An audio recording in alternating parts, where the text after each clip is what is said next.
Bonjour les amis, une petite vidéo aujourd'hui, vidéo aujourd'hui de l'atelier de la vigne, parce que écoutez, le printemps il arrive, petit à petit, donc vous avez bien peaufiné vos mobylettes, vos cyclos pendant l'hiver, et puis vont commencer les premières balades. Alors, vous avez bien peaufiné vos mobylettes pendant l'hiver ou pas? Et si c'est pas le cas, il y a quelques petites choses à faire avant de prendre la route pour une bonne balade, si vous voulez en profiter. Comme on organise à l'atelier de la vigne régulièrement des sorties le dimanche pour essayer les meubles, pour faire des tests, etc. J'ai ressorti cette 51 Hard Rock qui n'a pas tourné depuis 3-4 mois. Et on va faire une petite balade demain avec une vidéo qui je l'espère va vous plaire, puisque ça sera un petit duel entre guillemets, ou une petite comparaison en tout cas, parce que c'est plus question de duel à présent, entre la 51 et la 103. Et bien sûr, comme ma 51 n'a pas tourné depuis un certain temps, je la révise entre guillemets pour que la sortie se passe le moins possible et bien sûr qu'on évite de rentrer dans la camionnette. Voilà. Alors, quelles sont les différentes petites choses à faire vite fait pour partir tranquillou en étant quasiment sûr de rentrer? Alors, la première chose, c'est que votre mobylette, bien sûr, doit être en bon état général. Si vous partez avec une sortie de grange, vous avez plus de chances de rentrer en pédalant qu'avec une mobylette qui a été restaurée ou, à minima, bien sûr, révisée. Et puis, si vous avez de la même façon, à l'autre extrémité de cette comparaison, une mobylette restaurée à neuf à 100% que vous avez fait pendant l'hiver, je vous conseille de faire des petits tours autour de chez vous d'une vingtaine de kilomètres, et après vous essayez de faire des cercles un peu plus longs jusqu'à arriver à une quarantaine de kilomètres pour être sûr que votre restauration a été faite correctement, que toutes les pièces se sont bien appairées ensemble, parce que même si on passe beaucoup de temps sur une restauration, il y a toujours des pièces qui vont s'appairer entre elles, il y a les câbles qui vont s'allonger, les freins qui vont se faire, etc., etc. Donc moi je vous déconseille, en sortant d'une restauration brute, de partir sur une balade tout de suite. Faites d'abord des petits tours autour de chez vous pour fiabiliser l'ensemble. Voilà. Après, vous avez votre mobylette que vous avez depuis des années, qui roule, ou que vous avez acheté en bon état. Et puis là, vous la sortez de sa grange, entre guillemets. Et puis, vous souhaitez faire une petite balade avec. Alors, la première chose à faire, bien sûr, et vous le savez, quand vous hivernez une mobylette, ou quand vous la laissez longtemps sans utilisation, alors une mobylette, je dis une mobylette, mais c'est un cyclo en général, une moto même en général, la première chose à faire, c'est penser, quand vous l'arrêtez, de bien fermer le robinet d'essence et de la faire tourner jusqu'à ce qu'elle cale. Pourquoi? Parce que ça vous évite d'avoir un ensemble d'essence et huile, dans le cas de nos mélanges, dans le carburateur. Petit à petit, l'essence va s'évaporer et il va rester quoi? Il va rester l'huile qui reste toujours un petit peu grasse, et puis les cochonneries qui sont dans l'essence et qui vont faire un dépôt. Et ce dépôt visqueux que tout le monde connaît, ça empêche ensuite à la mobylette de redémarrer correctement la saison suivante. Où il va falloir démonter le carburateur, le passer aux ultrasons, etc. Bon, là, on commence par une petite galère qu'on peut éviter très facilement. C'est en enlevant, donc, vous coupez votre essence, vous la faites caler, et vous êtes sûr que dans le carburateur, il ne reste quasiment plus rien. Il ne reste plus rien, enfin, pas suffisamment pour que ça vous embête. Et comme ça, vous êtes tranquille à ce niveau-là. Alors, la deuxième chose à faire lorsque vous hivernez une mobylette, c'est de ne jamais laisser le réservoir à moitié vide ou à moitié plein, comme vous voulez. Pourquoi? Parce que l'essence qui est dans le réservoir est chargée d'humidité, et avec le robinet fermé, il va y avoir de la condensation qui va se faire à l'intérieur de votre réservoir, et ça va rouiller les parois internes du réservoir, et ça, mauvais. Donc là, à ce niveau-là, pour hiverner, il y a deux écoles. Soit l'école qui vous dit qu'il faut remplir le réservoir totalement d'essence, et donc vous limiter entre le problème, bien sûr, de condensation. L'autre école, c'est de vider complètement le réservoir Et comme ça, là aussi, vous êtes tranquille parce qu'il n'y a pas de condensation qui se fait. Vous videz le réservoir et puis voilà, ce qui fait que l'essence ne va pas condenser à l'intérieur et donc rouiller l'intérieur du réservoir.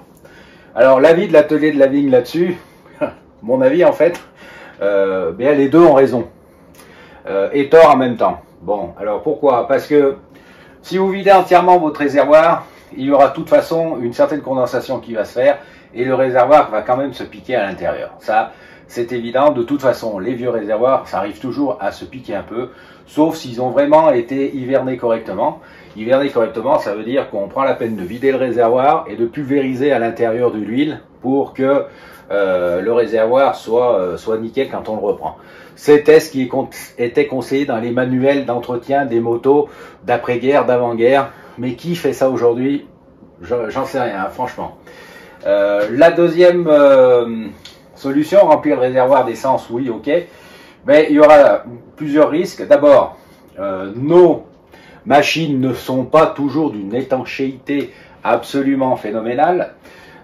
Les pièces qu'on peut remettre sur ces machines, même si on essaye de faire avec de la qualité, peuvent être quand même de niveau inférieur à ce qui existait au départ. Donc vous n'êtes pas à l'abri d'une durite qui claque et ou d'un robinet d'essence fuyard.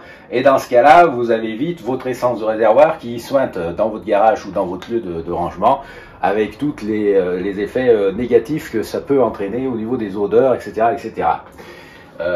L'autre chose aussi, c'est que de toute façon, l'essence arrive toujours à s'évaporer et vous n'arriverez jamais à aller jusqu'en haut du réservoir.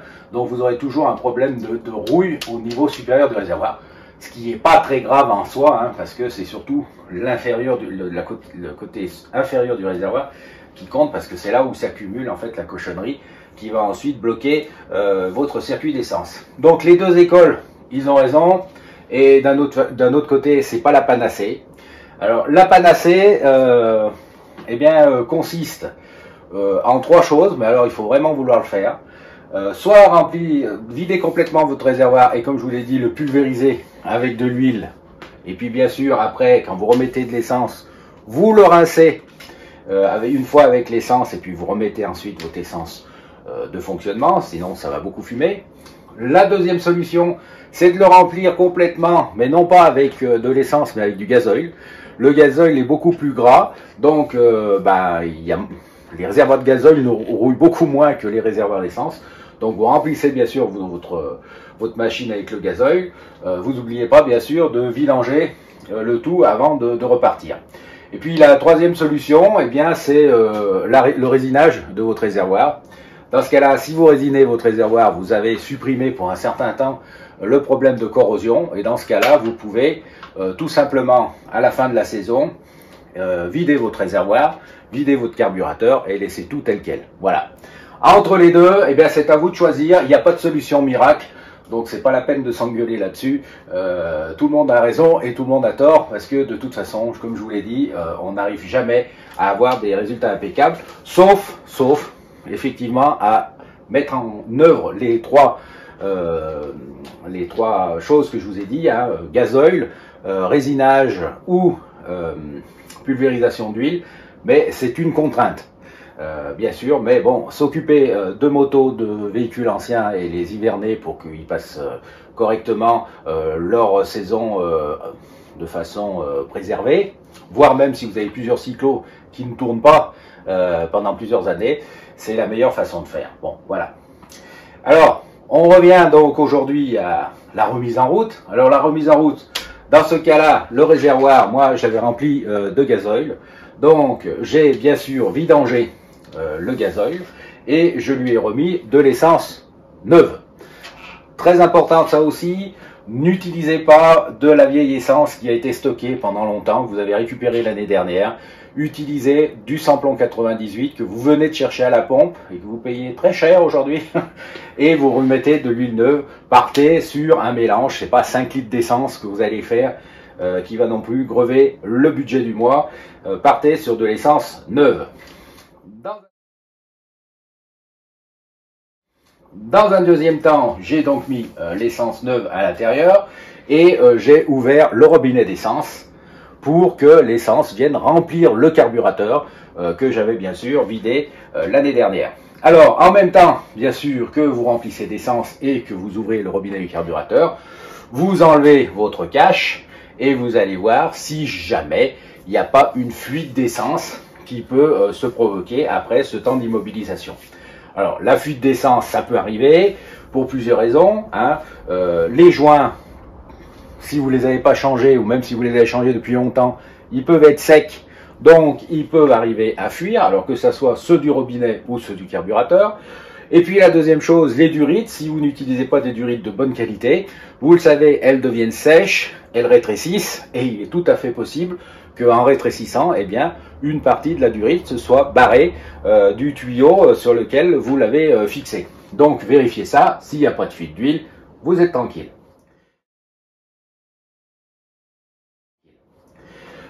Au niveau moteur lui-même, bah, qu'est-ce qu'il y a à faire? Pas grand-chose. Là, il y a un allumage électronique, donc pas de souci. Si vous avez un allumage interrupteur, je vois pas, et un condensateur électronique made in atelier de la vigne, je vois vraiment pas ce qui pourrait se passer pendant une période de stockage dans l'allumage. Non, à ce niveau-là, pas de souci. Moi, ce que je fais toujours, je mets un petit peu d'huile aussi dans le cylindre avant de l'arrêter, pour pas que les segments grippent, et puis pour préserver aussi l'intérieur du segment, du cylindre, pardon, pour pas qu'il rouille. Je mets une vieille bougie pour faire l'étanchéité, hein, tout simplement. Donc, bien sûr, quand je remets en route, j'enlève la vieille bougie, je fais tourner à la main un petit peu le moteur pour expulser un petit peu l'huile, en sachant que de toute façon, quand on va démarrer la première fois, ça va beaucoup fumer parce que ça va, bien sûr, éliminer tout ça. Et puis, je remets une bougie neuve. Voilà. Alors, il faut quand même savoir que ça, je fais ça sur des machines, parce que conservateur de l'atelier, c'est pas mal de machines, et toutes ces machines ne tournent pas tous les jours. Hein. Des fois, elles ne tournent même pas pendant plusieurs années. Donc c'est pour ça que je fais le type de manipulation que je vous dis, que je vous explique aujourd'hui. Voilà. Alors, une fois que vous avez d'essence neuve, qu'il n'y a pas de fuite au niveau du circuit d'alimentation d'essence, que vous avez remis ou nettoyé votre bougie, bah pour moi, le moteur, il devrait démarrer sans aucun problème. Vérifiez aussi, après, la transmission. Alors la transmission, vous vérifiez la courroie. Vous vérifiez l'état de la courroie, si elle n'est pas trop détendue, si elle n'est pas craquelée, fendillée, etc. Si c'est une vieille courroie fendillée, cassée, vous avez de fortes chances de la casser à la première sollicitation. Bon, alors il y a toujours la solution de partir avec une courroie de rechange, mais moi le mieux, j'ai pas envie de partir avec un sac à dos de 50 kg d'outillage. Quand la courroie est fendue, on en trouve, elle est usée, on la change, point barre, on est rassuré à ce niveau-là. La deuxième chose, bien sûr, on va s'occuper de la transmission secondaire, c'est-à-dire la chaîne. Alors la chaîne, régulièrement, bien sûr, il faut la graisser. Alors donc, au départ d'une saison, vous la regraissez également. Et puis, vous vérifiez son usure. Alors, son usure, c'est très simple. Là, je vais vous montrer, puisque je suis d'autant plus à l'aise de vous montrer ça qu'elle est usée. Quand vous tirez un petit peu la chaîne en arrière, vous voyez, ça ne devrait pas arriver à plus d'une moitié dedans. Là, j'ai retendu un peu la chaîne, mais la transmission commence à être quand même fatiguée et il faudrait que je la change. Je pense que la transmission est d'origine. La Brel à 15 000 km, c'est tout à fait normal que à ce niveau-là, on pense à commencer à changer le kit chaîne. Alors, changer le kit chaîne, oui, on ne change pas les pièces une après l'autre parce que, vous en doutez bien, toutes ces pièces s'usent de façon uniforme, que ce soit le pignon, que ce soit la chaîne, que ce soit la couronne. Donc, quand on change un élément, eh bien, on change tout. Parce que sinon, l'élément que vous allez changer va s'user beaucoup plus vite parce que, eh bien, cet élément va prendre les défauts des autres éléments. Donc, pensez à ça. Alors là, en l'occurrence, le kit chaîne est à changer. Malheureusement, pour l'instant, il y a rupture, eh oui, encore, des pignons de sortie de poulie. Donc, que ça soit en 11, en 12 ou en 13, on n'en trouve plus. Donc, on va attendre, bien sûr, qu'il y ait des réappros. Et puis, quand il y aura un réappro de ce pignon, eh bien, je profiterai pour changer le kit chaîne. Alors, c'est usé, mais c'est suffisamment fiable, entre guillemets, pour faire encore une balade. Il faudra juste savoir que quand on va rouler, ça va faire du bruit, un petit peu plus de bruit qu'habituellement, parce que évidemment, quand c'est plus usé, eh bien ça roule moins dans l'huile entre guillemets, hein. Donc il y aura un craquement, on entendra un craquement, mais ça, bon, on sait pourquoi, tout va bien. Donc vous, si vous avez les pièces, ou si vous avez la chance que les pièces soient approvisionnées au moment où vous regardez ça, eh bien n'hésitez pas à faire votre changement de kitchen. On en est là, voilà. Donc vous avez votre moteur ok, votre transmission ok. Qu'est-ce qui reste à regarder? Ben, j'allais dire les éléments de sécurité. Alors, vous allez déjà vérifier les câbles et les gaines visuellement pour voir si, eh bien, les gaines ne sont pas trop esquintées, parce que quand les gaines sont cassées, eh bien évidemment, le câble à l'intérieur coulisse moins bien, l'humidité rentre à l'intérieur de la gaine et ça peut rouiller. Donc, regardez si les gaines sont en bon état. Une gaine, c'est pas très cher, ça se change assez rapidement. Et de la même manière, vous vérifiez si vos câbles ne sont pas effilochés, ne sont pas usés à certains endroits où ça frotte, ne sont pas rouillés. Comme ça, au moins, vous êtes sûr que vous n'allez pas casser votre câble en route avec des conséquences qui sont toujours embêtantes. Alors, si c'est le frein, ça peut être une conséquence dangereuse. Mais si c'est le câble de gaz, par exemple, c'est embêtant parce que vous ne finirez pas la balade. Donc, vérifiez bien tout ça. Vérifiez en même temps le bon fonctionnement, hein, bien sûr, de tout le système de freinage. Donc les leviers ne soient pas rouillés, bloqués, que ça revienne bien, vous voyez, que le frein ne reste pas bloqué. Bon, ça c'est une évidence, à l'avant comme à l'arrière. Et puis de la même façon, vous faites pareil avec vos câbles d'accélération et de décompression. Vous vérifiez si ça manœuvre bien, si ça revient bien, s'il n'y a pas de point dur. Comme ça, là aussi, vous êtes OK, tranquille sur vos câbles et vos gaines.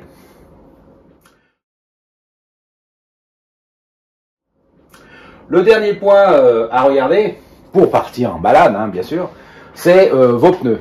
Alors, vos pneus, bon, là, ils sont neufs, hein, donc il n'y a pas de souci.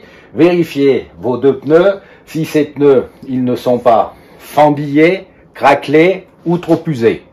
Alors, je ne vais pas faire mon vieux con, mais je vous assure qu'un pneu vieillit très mal. Les pneus actuels vieillissent d'ailleurs de plus en plus mal, ça doit être de l'obsolescence programmée, non je plaisante, mais de toute façon le caoutchouc, pas de théorie du complot sur le pneu, c'est le caoutchouc de toute façon au bout d'un certain temps il se vulcanise avec les UV, avec la chaleur, avec l'usure, avec tout ce que vous voulez, et il arrive à fendiller. Quand ça commence à fendiller, eh bien quand vous allez gonfler votre pneu, eh bien sûr la fente va un petit peu s'écarter, quand vous allez rouler, le pneu va chauffer, après il va prendre toutes les aspérités de la route. Si vous êtes de taille athlète comme moi, bien évidemment le pneu va encore plus souffrir et vous risquez tout simplement d'éclater le pneu. Alors éclater un pneu, dans le meilleur des cas, vous rentrez à pied et dans le pire des cas, vous allez à l'hôpital. Donc pour un pneu, c'est dommage, donc n'hésitez pas à vérifier l'état de vos pneus et à les changer si nécessaire. Le pneu avant, arrière comme le pneu avant d'ailleurs, hein. Si le pneu arrière éclate, c'est peut-être plus facile à rattraper, mais si le pneu avant éclate, je vous assure que c'est quand même la bûche assurée. Alors la bûche assurée, c'est vous, et puis moi comme je dis toujours, qu'est-ce qu'elle a la bécane? Oui, c'est vous, et puis vous risquez d'escater aussi votre cyclo et votre belle restauration. Alors pensez-y, pensez à vous et pensez au travail que vous avez mis sur votre mobilette. Voilà, pour plaisanter bien sûr. Et puis la dernière chose à faire avec les pneus, c'est de les mettre à la bonne pression, parce que vous n'allez pas partir avec les pneus plats ou trop gonflés. Donc la pression sur un cyclo en général, c'est entre 2 et 2,5 kg en fonction de ce que vous allez faire et de votre poids. Moi, je mets du 2,5 kg sur tous les cyclos, hein, que ça soit des mobs, des Solex, des motos, ça va très bien. Si vous voulez avoir un peu plus de grip, vous pouvez descendre un petit peu jusqu'à 2 kg, mais descendez pas au-dessous parce qu'après c'est plus du tout du grip que vous allez avoir, c'est un déjantage assuré. Voilà. Voilà. Et puis après, moi j'allais dire, c'est de la sécurité de base. Et ça, là non plus, comme je viens de dire, je ne vais pas faire mon vieux con avec ça, mais assurez-vous quand même de 2 ou 3 choses. D'abord, si vous avez une plaque, assurez-vous que la plaque soit lisible. Alors, c'est pas parce que vous allez vous faire flasher au radar, mais simplement, si vous avez une plaque, donc c'est que vous voulez être dans le cadre légal le plus total. Donc nettoyez votre plaque, parce que si vous tombez sur des forces de police qui veulent vraiment vous embêter et que la plaque est sale, eh bien vous pouvez avoir un PV pour ça, et ça c'est dommage. Bon, alors donnez un petit coup de nettoyage sur votre plaque, point barre. De toute façon, c'est pas en maquillant votre plaque que vous allez échapper au radar avec une bob. Donc ça c'est le premier point. Le deuxième point, vous allez faire une bob. Alors ouais, de toute façon, je vais partir en journée, il fait beau. Ok, on ne sait jamais ce qui peut arriver. Vous partez avec des collègues qui ne sont pas abonnés à la chaîne de l'atelier de la vigne et que vous avez une panne tous les 10 km, ouais, arrêtez, j'en connais, j'ai déjà fait. Eh bien, vous risquez de revenir à la nuit tombée. Donc, bah, tout bêtement, vérifiez votre éclairage, que le feu arrière et le feu avant fonctionnent. C'est pas plus mal avec la circulation actuelle, c'est pas plus mal d'être vu la nuit avec un cyclo qui roule, même si vous l'avez gonflé à mort, quand même beaucoup moins vite que la plupart des voitures et des poids lourds. Donc, faites-le, ça coûte rien, et comme ça, là aussi, vous êtes tranquille. Et puis, le dernier point, alors j'insiste un petit peu là-dessus, mais n'hésitez pas à vous payer un rétroviseur. Alors, les rétroviseurs, normalement, c'est obligatoire. Sur certains cyclos, ça l'était pas à l'époque, donc, eh bien, sur certains cyclos, les gens n'en mettent pas. Franchement, investissez les quelques euros sur un rétroviseur, parce que là encore, avec la circulation actuelle et à la vitesse où vous roulez avec vos cyclomoteurs, il est toujours bon de voir ce qui peut arriver à l'arrière avant de faire quelques manœuvres que ce soit. C'est un conseil, vous le prenez tel quel, mais franchement, pour moi, sur un cyclomoteur, le rétroviseur m'est indispensable. Je dirais pas que je regarde plus souvent derrière que devant, mais quasi. Et l'autre chose aussi, c'est quand vous organisez des balades, eh bien c'est super bien d'avoir un rétroviseur pour voir si votre troupe d'amis suit, plutôt que de se retourner toutes les 2 minutes au risque de partir dans le fossé. Voilà. Dernier élément de sécurité, bah évidemment, c'est tout bête. Assurez-vous que votre sonnette ou que votre klaxon fonctionne. Quand on fait des balades, on prend souvent des petites routes. On fait souvent des balades le week-end, et le week-end, eh bien, il y a tout le monde, hein, bien sûr, qui se balade, surtout quand il fait beau. Alors, vous pouvez avoir des gamins en trottinette, vous pouvez avoir des gens en vélo, vous pouvez avoir des piétons, mais c'est toujours pas mal d'annoncer votre arrivée avec un petit tut-tut pour faire en sorte que bah, il s'écarte un petit peu et que vous n'ayez pas de soucis à ce niveau-là. Voilà. Voilà ce que je pourrais vous dire sur une rapide mise en route d'une machine pour les balades qui vont arriver, printanières, estivales, automnales, et puis bien sûr, ça ne vous empêche pas, tout au long de l'année, de vérifier votre machine et de l'entretenir. Et pour ça, bah, vous savez, à la boutique de l'atelier de la vigne, un petit peu de pub, eh bien on a tout ce qu'il faut pour, ou presque, ça dépend des appros, hein, pour que vous ayez une machine en bon état et que vous puissiez prendre du plaisir avec. Voilà.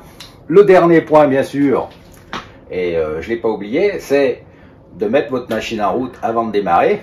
C'est-à-dire que vous avez fait tout ça et vous ne la montez pas tout de suite sur votre remorque ou dans votre voiture. Vous la mettez en route et puis vous allez faire un petit tour dans votre cour ou autour de votre pâté de maison pour être sûr, bien sûr, que tout fonctionne bien et que quand vous serez sur votre lieu de balade, eh bien, vous arriverez déjà à démarrer.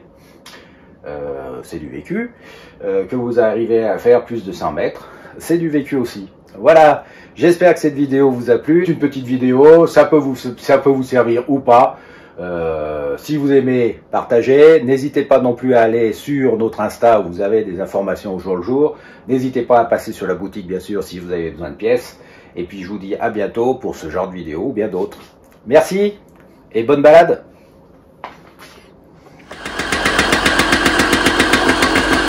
Le tour d'essai est terminé, la balade peut commencer.